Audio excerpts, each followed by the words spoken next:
tava aqui assistindo uma aula, e aí eu quero compartilhar com vocês algumas coisas que a gente conversou aqui nessa aula, tá? Essa aula era sobre as etapas da codependência. O professor explicou que a gente tem 4 etapas da codependência. A primeira etapa é a etapa de negação. Assim como no luto, né, a gente tem etapas, né? A gente tem aquela etapa em que o familiar ou o amigo, enfim, ou a pessoa que está em contato com o dependente, ele nega, ele fala, não, é só uma fase, não, vai passar, não, isso não tá tão grave. Então tem aquela fase de negação, aquela fase inicial, né? Que é uma fase em que o dependente tá livre para fazer o que quer e o codependente ainda nem tem consciência de que é codependente. Ele acha que aquilo ali daqui a pouco acaba. Tem a segunda fase, que é a fase do desespero, que é quando o codependente começa a despertar alguma preocupação.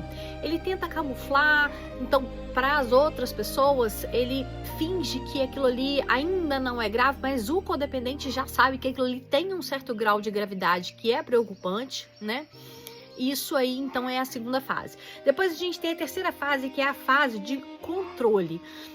É aquela fase em que o codependente tá tentando camuflar as cagadas ali que o dependente fez, sabe? Ele começa a criar-se aí uma desordem muito grande na família, e ele fica tentando, de repente, pagar as contas, dar desculpa, por exemplo, no trabalho ou na escola, tentando resolver as situações, assim, e isso é muito grave, porque quando o codependente tá nessa fase de controle e de tentar resolver essas cagadas, é quando o dependente dá um salto no seu uso, né? Porque ele tem alguém que tá acobertando essas atrapalhadas que ele tá fazendo, né? E a gente tem a última fase da codependência, que é a fase de exaustão emocional.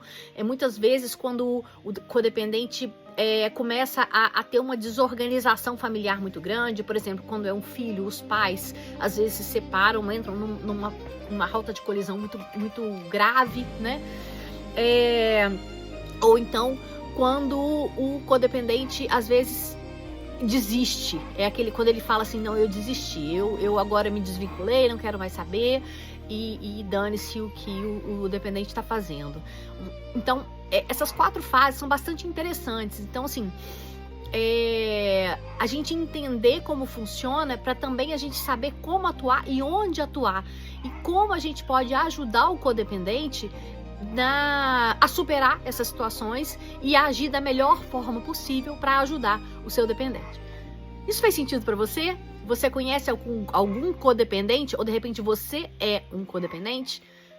Se isso fez sentido, de repente você conhece alguém que precisa ouvir isso que eu falei, encaminha esse vídeo e vamos fazer isso circular para que a gente reflita sobre essas situações. Estou por aqui, se precisar, me chama que a gente conversa.